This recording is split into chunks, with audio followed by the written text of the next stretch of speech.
only computer to track Ellen down. I'd moved to a completely new town, miles and miles away. I had no connection to that place. There was no way he could have known that I was there.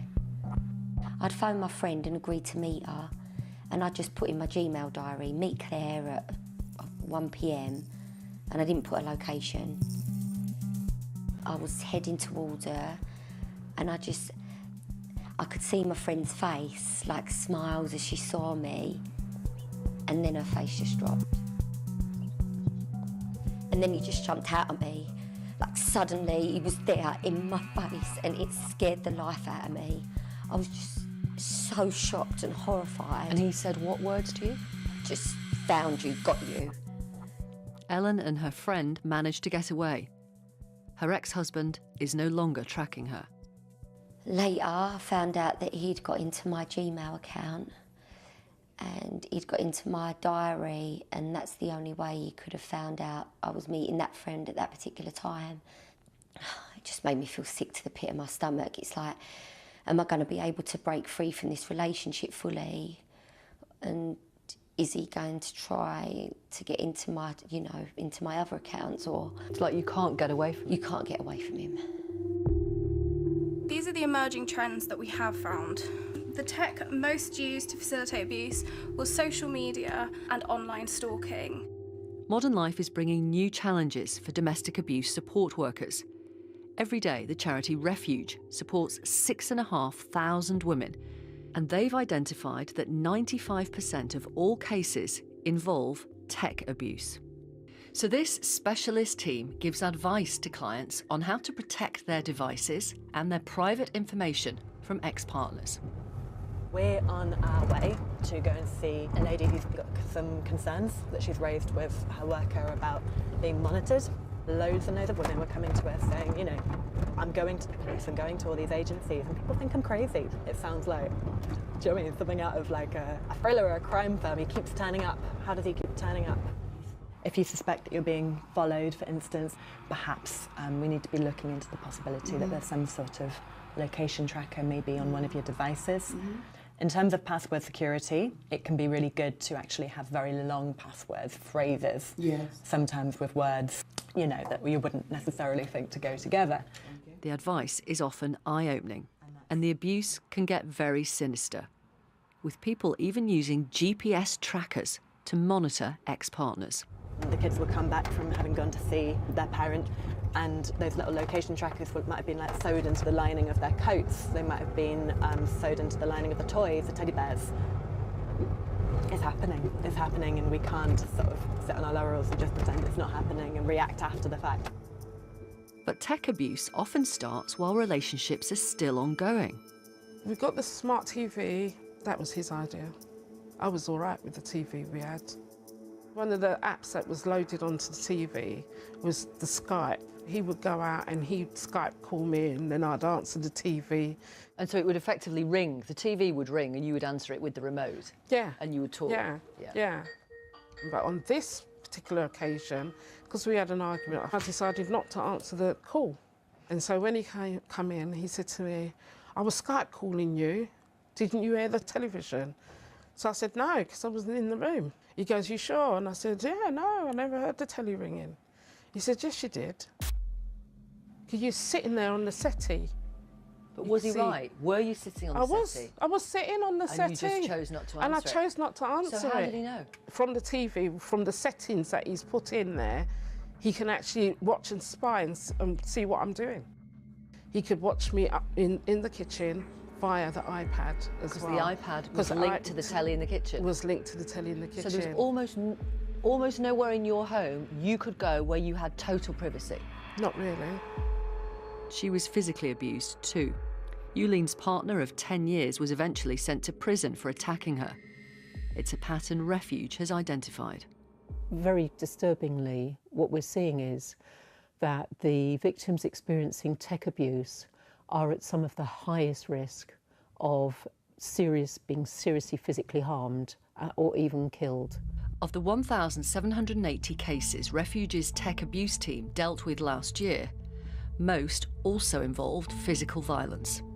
He basically said that he would cut a smile from one ear to the other across my face. Abby's relationship was short and very violent. He started going around Facebook sort of thing, like wanting passwords. I couldn't have a passcode on my phone because otherwise I'd be hiding something. So if I wanted a passcode, I'd have to let him know what it was. One Saturday, Abby was at work. Her boyfriend was looking at pornography. One of the images looked familiar. He believed it was me. He started sending me loads of messages, one after another after another. He just wouldn't believe me at all. When I got home from work, he was very drunk. He fell asleep on the sofa and I put my child to bed. When he woke up, I was talking to one of my friends, and that's when obviously he saw me on my phone. So basically he smashed my phone against the wall. He threw the glass at the wall. My child woke. And obviously he was hurt as well. Abby's son cut his foot badly on the broken glass.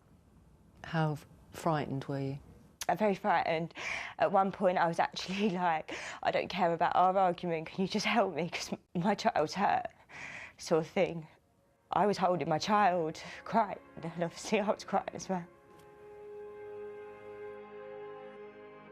Ellen, Yuleen and Abby all successfully escaped their relationships.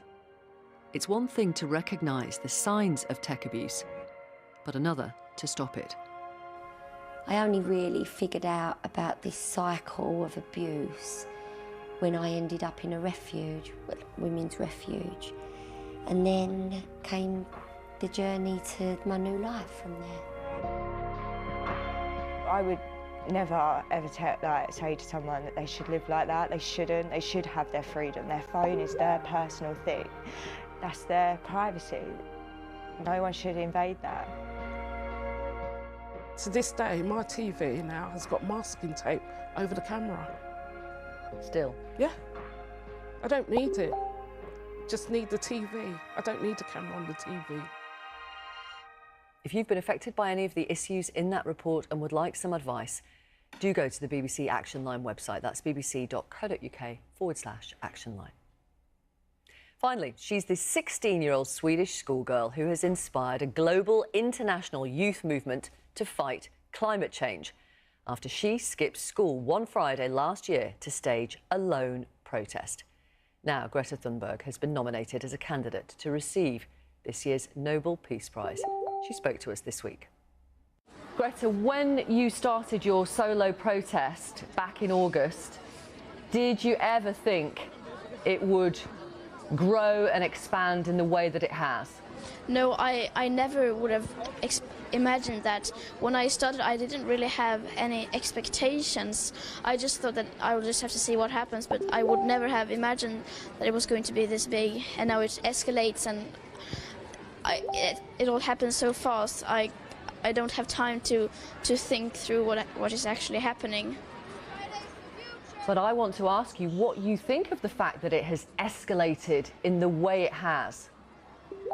I think that I was lucky enough to pick the right timing and the right method, and then I think people were already pretty angry about this, and they were already, and they're getting more and more aware of this. So I just think that I showed a method you can use to make your voice heard, and then people copied from there.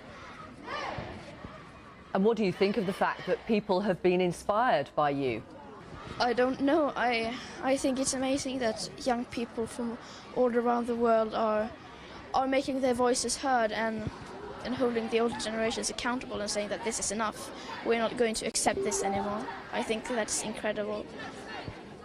That's interesting that you say it's about holding the older generations accountable. Do you think older people lack the imagination to solve this crisis, or do you have faith in them? I don't know. If they continue to do as they're doing now, then no. But I think they are just very unaware of the situation, because I don't think people are evil. I just think that they are uninformed. So I think that we need to give them a motivation and tell them why we need to do this, and then say that you have to do this in order that children are going to have a future. I think that more young people are more engaged and passionate about these issues than the older people. And why do you think that is? I think it's because we know that this is going to affect our future, and this is going to happen in our lives. We see, some people see climate change as something abstract in the future, but it's happening now, and we must realize that. That's it for this week. A reminder, you can contact us at any time with your stories. Send us an email, victoria@bbc.co.uk. You can see more from our programme online, bbc.co.uk/Victoria, and we're back live Monday morning at 10 on BBC Two and the BBC News Channel and online. Thanks for watching.